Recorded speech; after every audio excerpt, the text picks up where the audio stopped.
Hey, everybody. Welcome to another episode of the Ramblings of Designer podcast. This is a weekly podcast where we talk about the latest in graphic design news from around the web. My name is Adam. I'm a designer from the San Francisco Bay Area. I specialize in visual UI design with a little bit of illustration. I like to give companies character. And every week I'm joined by my co-host, Terry. How's it going, Terry? Hey, Adam. Great. As Adam says, my name's Terry, and I'm a UX UI designer from the Bay Area, and I help bridge the gap between products and their end users. All right. So every week we like to start off with how our week was previously. Terry, how's your week? Oh man, everything's good. Good. But trying to balance working and going back to school, getting my second master's in HCI. I'm in my second week of my assignments.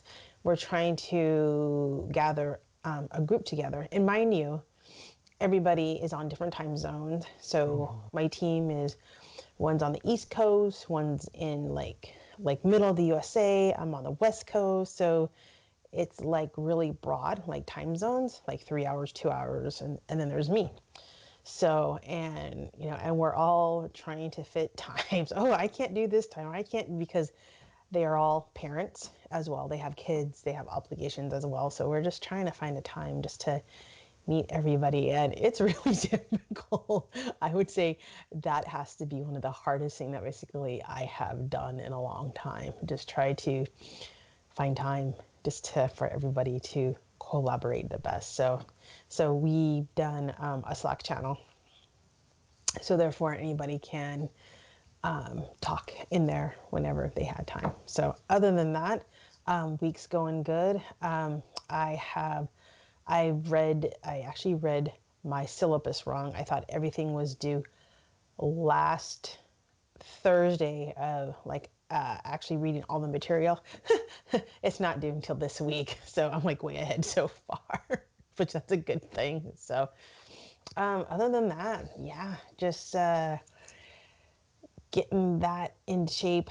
I've a few people reach out to me about how to get their foot in the door, either talk to a recruiter or or just something. And then I had one person, they were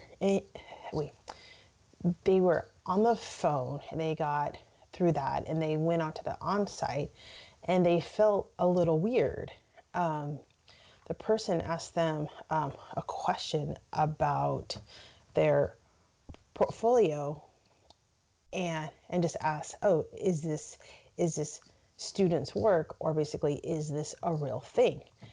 And I'm just all, well, I mean, if it's student work, shouldn't that still be the real thing? I mean, they are learning a new skill set. It's like, it just felt like they were accusing them of not having real work. And that's what I hear a lot about, like not having real work. But then again, on the flip side, when anybody is learning something new, maybe like cooking, are we going to say, is that real food? I don't know. It kind of maybe kind of strained. I don't know. What's your opinion about that, Adam? Yeah, I don't.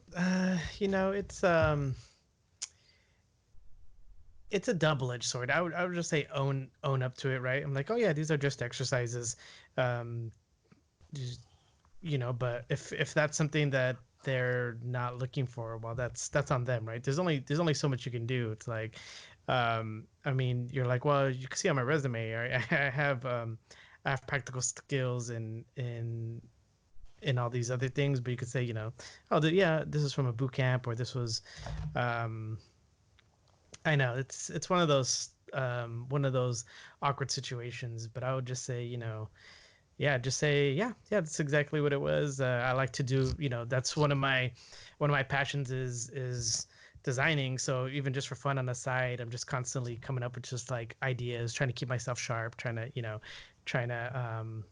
practice as much as possible. And Yeah. if I think if you could sell it that way, you could probably sell them in on on these non-real cases. Yeah, yeah, yeah. I mean, absolutely. I mean, as long as you're just practicing, like you said, being sharp is like exercising. The more you work out, the more stronger you'll be. But anyways, but other than that, that was my week. So how was your week? Yeah. So, I believe last week I talked about how like I was reevaluating, you know, I guess just the stuff I'm doing extracurricular at home. Um, and so I spent time actually focusing more on family things. So, one of my new ideas was just to check my priorities and where I can better plan. And so I spent pretty much the whole weekend or the rest of the week, really focusing on home stuff when I was at home, trying to make, home life better, like planning trips. So we have a trip planned for the end of March. um, I've been thinking about getting a new car, so car research and yeah, just a lot of just spending time at home things, which was kind of like a lot of my focus, and that kind of all kind of came through. Well, it's actually a good segue. Came through because I took that course. It was called the seven habits of highly effective people, and so I wanted to introduce. So that was pretty much my week. But what I wanted to do is introduce a new segment to the show. So I took the course. It's called Seven Habits of Highly Effective People, and it talks about these seven habits which can just make you more productive, which can help you change your habits. And so for the next couple of episodes, I'm gonna actually go through. You're gonna take the course with me. I'm gonna teach everything. I'm gonna try to explain everything that I learned from the course, and so you all will get a little bit of shared knowledge from that. And so to start off the week, I wanted to keep it short since I'll just do a little bit of nuggets. This To start off this week, I wanted to talk about paradigms. And so, what are paradigms and what are paradigm shifts? And so, if you look at paradigms, it'll say that it is a pattern or a model that you follow. In the course, they mention how kind of paradigms are the way we personally see things. And because of that, we act a certain way depending on these paradigms, and then we get the results based off of, it's a domino effect. We see something a certain way, we act upon it because of that, and we get this result. And so the idea of maybe trying to change a habit is to recognize that you're having, what the paradigm is. Try to see how you feel and what you do because of it. And because of that, you could end up getting a different result. So, an example is like, I hate Mondays, right? That's a common paradigm, right? Everybody hates Mondays.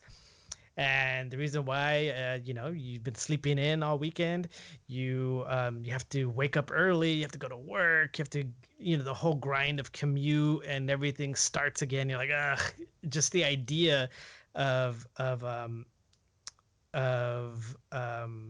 getting ready and going into work, it makes you grumpy, right? It gets you upset, and so now you're starting Monday off all kind of, more grumpier than usual. And you got that because you have the idea of you hating Mondays. That's your paradigm, that you hate Mondays, that Mondays are terrible. So then, how do you change it? Well, you start thinking about the positives. For me, a paradigm shift is that, you know when I start thinking about the positives of Monday, I think, oh, Monday kind of, I get to restart my kind of game planning. I get to restart my mindset of being productive and reinvigorate myself. And so for me, it's like I'm kickstarting myself again. So now when you think about it that way, like, all right, I'm getting ready to, I'm restarting this thing and kicking it forward. Then now you have a more kind of productive outlook. Maybe you get more productive doing that way. To think about it in another kind of sense, let's say your paradigm is, oh man, I suck at interviewing, right? you go, oh man, I suck. Then you start to worry, and then once you're in the interview, you're nervous. So your paradigm, the way you see it, is that you're bad at interviews. While a good way to maybe switch it up, for me, is or actually, this is what I used. I didn't realize that I was doing this, but this was a paradigm shift that I did. I un- I unknowingly did to myself, is that I was like, hey, I'm kind of bad at interviews because I just don't do enough of them, and so I don't know the structure. I don't know how to talk to people, and so whenever I went into interviews, I kind of just felt like, oh, this is just me practicing to get better. And so because I didn't feel like it was like a real interview, I just felt like, I'm just learning. So I kind of reduced the stress and the weight off of it. I was actually more just like more comfortable in interviews because I felt like I didn't care, right? Because I was like, I'm gonna talk to this person, have this interview today, I have another interview tomorrow or next week, so I'll prepare for that one to get a little better. And because I had that mental shift in my mind, I was able to perform, I guess, more comfortably in interviews. I didn't get still some of them, but I didn't care as much either, so it wasn't that stressful to me because I was like, there's a bunch of interviews I could, you could probably get through. So if I mess up this one, there'll always be another one. And so just to introduce the idea of these 7 habits, that is um, thinking about paradigms and how you can do a paradigm shift. Terry, any thoughts on paradigms and changing the way you think of things? Yeah, I think these, excuse me, definitely think these small little nuggets will change the mind of your mindset, and it will help explain that if you want to change something and you try to do different ways. Well, Adam gave you another example of how you can change of a habit. And sometimes you might go back in an old habit. Well, then you just gotta just keep on redoing the habit how the way you want it to change. Some people can just change habits just like that, but on some people it might take a little longer. So, and I Yeah. think that is okay. Yeah. And then, one of those, how you always hear those little phrases every now and again, like, I don't know, you see a nickel, you pick it up, and every day you'll have good luck or something.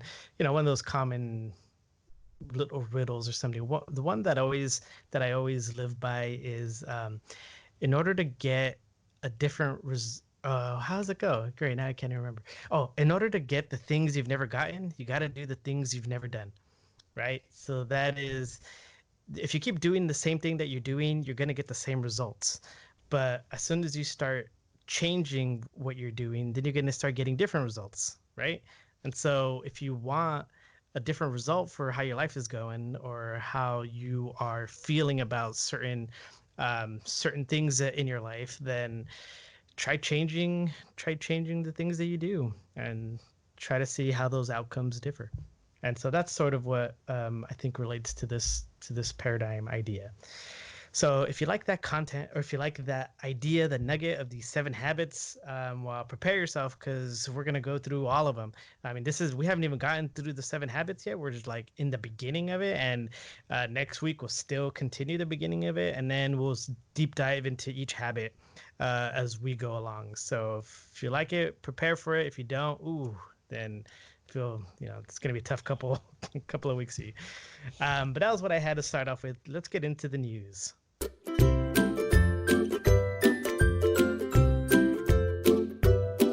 Terry, what articles do you have for us this week? Okay, I have one article and then one video. So I'm just going to start off with a video because that's going to be the shortest. It's on YouTube. It is Chris Do redesigns one of their logo, and basically, I'm sure most of the people heard about AJ and Smart. AJ and Smart is actually a design agency out in Berlin, Germany. So Christo went over to Berlin And I'm not gonna blow it, but watch it. It's super funny. It's a great break. If you have 28 minutes of your lunch, get your phone, hit the link, and just watch it. It's super funny. I mean, it just makes me smile. I mean, I've watched it like a couple times already, and it's just it yeah, it's fun. It's fun, loving. It's awesome. So I'll leave it at that. So, and basically, Adam's gonna put the link down there in the show notes. So, Adam, what do you have? Oh, let's see. So mine is a quick and easy article as well. This comes from webflow.com and it's written by Jeff Cardello and it's called UX Design Principles, a simple but complete guide. And it's just that. So Jeff goes through pretty much a high level view of everything that goes into UX, from trying to understand what the project is, setting your goals, to thinking about empathy, to figuring out what the process is, to usability testing, to prototype. Like he pretty much does. I guess what they say, soup to nuts of the whole UX process. And it's pretty much just like a quick overview. So it's not you're not going to be able to start a career by just reading the article. But if you're interested in UX and you want to know like what is it all about, what does everything, what is what goes into it, what kind of work am I going to do in UX, take a little read at this. He does a really good job at just explaining the whole process. And yeah, I mean, not really much to say. It's just a cool quick overview. He gives some examples from different sites, and yeah, that's it. What do you think, Terry? No, I think it's great, and I read you the whole thing, but my favorite part, what he put down, UX puts the user in usability. Hmm. In intuitive navigation and logic structure allows someone to interact and to find their way through a design without obstacles. Out of everything, that is my favorite line because as a designer, that's our ultimate goal, right? Hmm. To construct something, to structure something that people can go through a happy path as much as possible. Of course, there's errors and stuff's not going to work, but when that happens, that still can be a happy path for that user. So I thought that was really insightful, and when he talks about the vegan food, right? Purple carrot. He says it has a really clean design and it reflects of the lifestyle of who is interested of eating that food, right? So again, I like the way how he de- describes the website. Using clear language.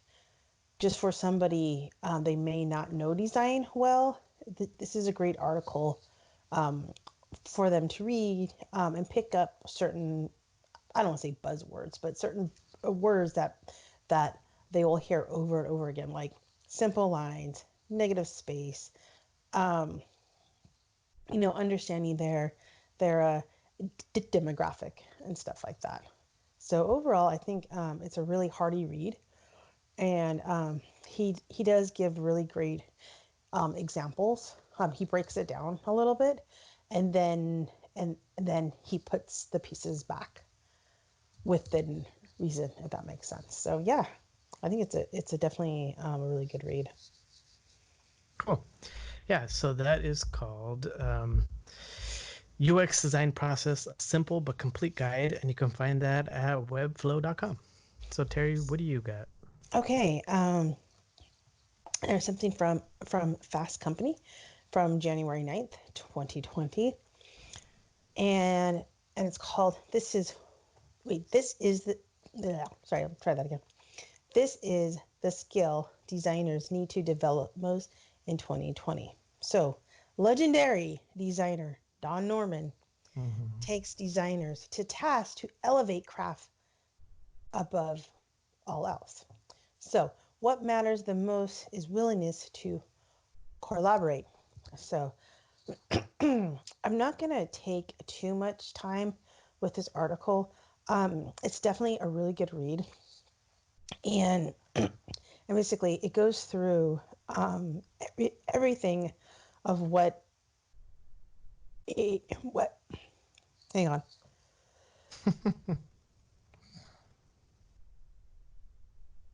Oh my God. Okay. So, regarding this article, I don't want to go in too much, but what he was saying through this is basically designers, right? So, Don was saying in his assessment that that may be the wrong kind of designer for for technology, and the wrong kind could be the right kind of designer. But what really struck me the most out of reading this is actually what is wrong with designers. Much of this distinction to collaborated is rooted in their education, especially if they are trained in schools of art and design.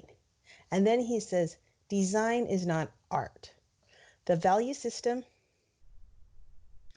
are different. The skills required are different.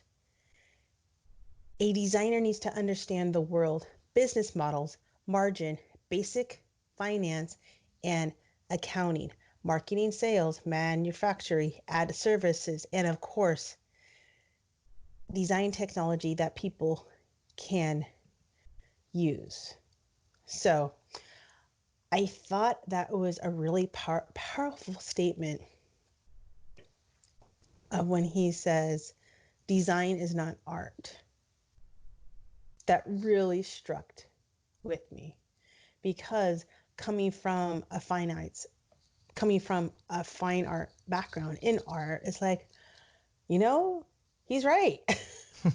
Design is not art. And yeah, I just thought he made a really interesting argument about that, and really, you know, tell it what it is like, well, you went to design school, but some designers think it's art, but actually he's right. It's not art. It's more of a service, right? Because we are providing a service to our stakeholders, to somebody, to our users. So, what do you think about that, Adam?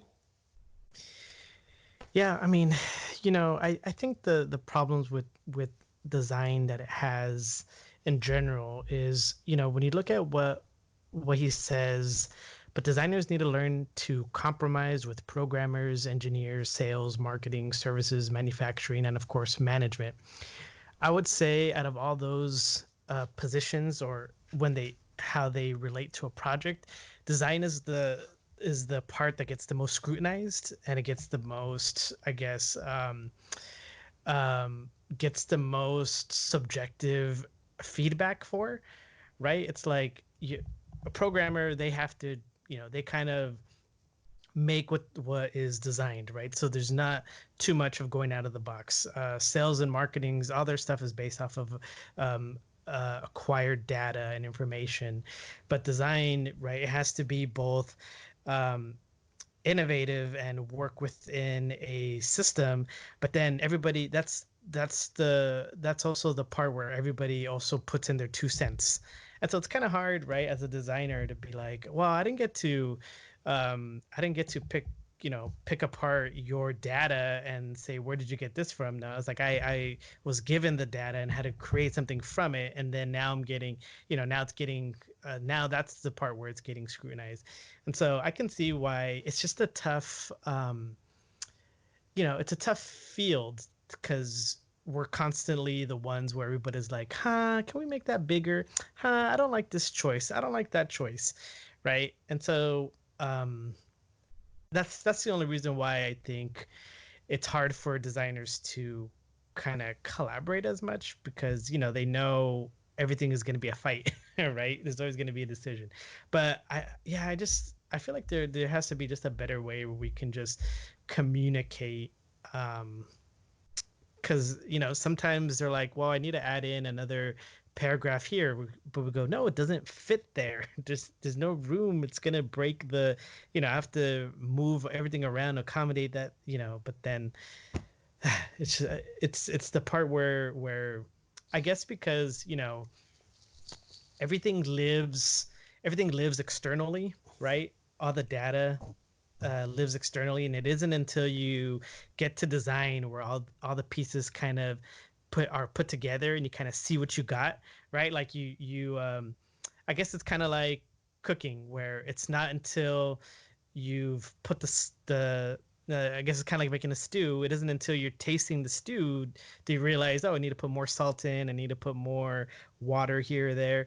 And so, but it isn't, but you have to get to that spot once you can finally see where you can make your changes. And I guess that's where kind of design fits in the whole thing. It's the tasting phase. But yeah, I agree though. He says it has to do. I also agree where it says that um, design is an art because you know I came up learning illustration and I don't consider illustration art. And my only thing is that I consider art to be someone's personal expression displayed visually, right? Or at least fine arts or painting. Or and when you think about illustration is kind of the opposite. Somebody's paying you to make this, whereas art is like, here I made this expression and emotion. I made this expression of emotion, and I put it on a page. Now somebody please pay for it. And I guess maybe that's just the that's kind of where the difference is what stage something gets paid for. I don't know. But the design kind of relates more to illustration than illustration relates to art, to fine art.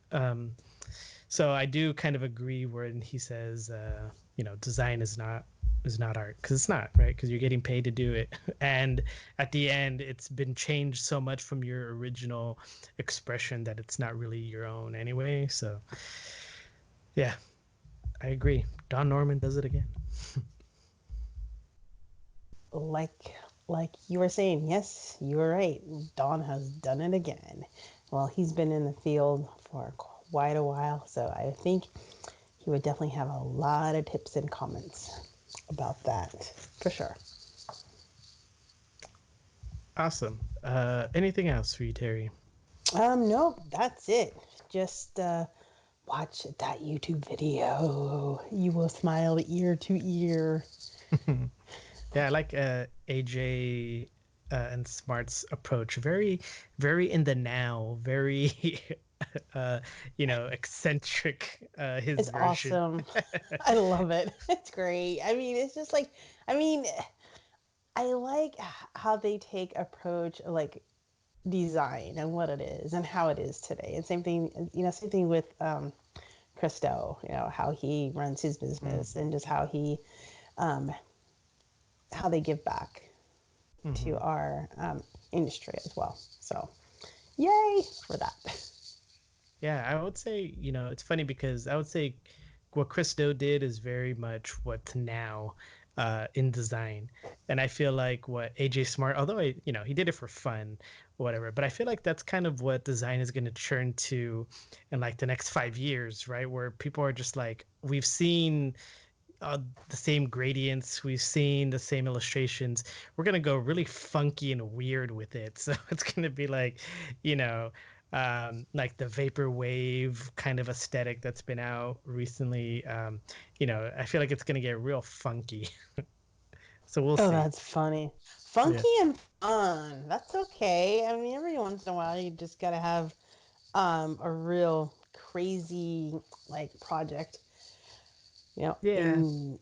in your portfolio. It may be totally like, what is that? I mean, it can be like the most. like random app is like I made an app of like people that just says weird things, or I don't know. Basically, I just, I made an app that basically that that basically ants collect teaspoons or something, or like Smurfs,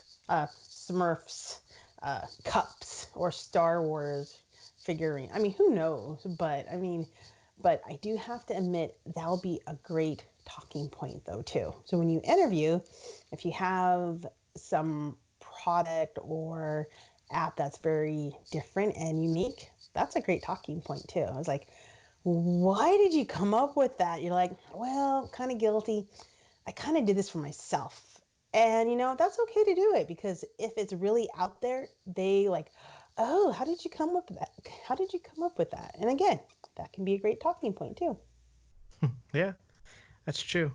I'm just worried that, like design is gonna get, how like music, where you look at like new music coming out and you go, what? Kids are into this type of music? It's like insane. Like what's going on here? Is this even music? I don't want to get I don't want to get to that point where I'm saying that in design, because then I'm like, oh man, I'm like the old man out in the, like saying, what is this? This isn't design. What are you kids doing? I'm gonna really age myself. I'm gonna feel aged like like crazy if that's, a new aesthetic comes out and I just don't get what's going on. But yeah, anyway. All right, And so that's that's it funny. for articles. Yeah. Terry, what do you have for the question of the week? Yes, the question of the week. Okay. It is from Ben S. And his question is, I plan to major in graphic design slash visual design, but I'm not sure what's the best thing to get a minor in. Well, Ben, I can definitely tell you when I was in college many moons ago, well, I'm in it now, but what I would recommend is either minor in some type of writing or business. Yes, I said business. Business would be a great one because when you do get out in the workforce, you will be working with the product department and it will be a lot easier to translate their talk with you already learned in school. Adam, what's your take? Yeah, 100% business. I wish I went back. I wish I went had a time machine to go back, and would have learned more about business. I feel like I'm trying to do that now, little by little. But yeah, if there was some, just to know how, business, because a lot of what we do revolves around businesses and how they run, right? So we need to know a lot about, just business in general, how a business is run, how like marketing, like how products go to market, what are people looking for, advertising, things that you'll find yourself relating to over and over again in design. I would say just at least some part of that will be super useful. Knowing how business runs, knowing, and then also to, I always look to the future, right? Ahead. So eventually, this may or may not happen. I would want the backup to go out on my own. And if I did, to having that business background, would pay dividends in trying to start my own freelance business, right? I feel like I'm not there yet. I don't know enough about how, all the ins and outs to, um, trying to create a service business, if you will. And so that's why I'm going back and seeing all the things that I need to learn. But yeah, business. Yes, business. Or even major in business and maybe minor in visual design. Yeah, that too. Right. I mean, it's You just can a, always swap it, Ben. But do you, Ben? That's our biggest thing. what else would I So, have anyways, minored in? I guess I would have, if I knew what type of industry I wanted to get into, right? Like, what's big right now? Fintech, right? I'll take more take a minor in finance, maybe. Maybe not. I don't think that'd be that. Business, business, and then minor in guitar or something. Minor in guitar. Oh boy. Those notes are hard to learn. Music is not easy. I I would stink at it. But Play, anyways. I think playing the guitar is easy. I think learning to read music and doing everything like on the with the metronome, that part's kind of tricky. Right, trying to play guitar while reading the sheet music to it. Oh, that's people who can do that are amazing. Yeah, no Anyways, doubt. all right. I guess that's it for us this week. Terry, where can we find you on the internet? Yeah, you can find me on Twitter. Handle name is Flaxenink, Laxenink, and you can definitely find me on Insta, which is Designs, and then on TikTok it's just Flaxenink. And yeah, I'm there all the time. So Adam, where can they find you? Yeah, you can find me on Twitter. That's at Adan Cepeda, AdanZepeda. So you can find out whenever we release the next episode. And you can find me on Instagram at adanz.designs with an S at the end. And I maybe you know what I can do? That would be kind of a fun project. So maybe I'll start to do an Instagram post off of these kind of 7 habits. Maybe that'll be something that'll That'll be neat. yeah. So maybe if you follow me on Instagram, you can see I'll go over some of the habits there. So we'll see. Maybe not. We'll see Maybe, maybe how, not. how inspired I am, Man, how really? motivated I am. Yeah. Ah, Jeff Wait. back. I gotta do a paradigm shift. I will. That's my homework for next week is to. Oh, you know what? I was doing homework stuff. I stopped it. My homework for next week is to make an Instagram post that's like, designy ish that talks about the paradigm, the paradigm and paradigm shift of the from the 7 habits course. So there you go. So people Yeah. keep me accountable. Ask for it if I don't produce it. I'll be asking. I'll be watching. No, I'm just joking.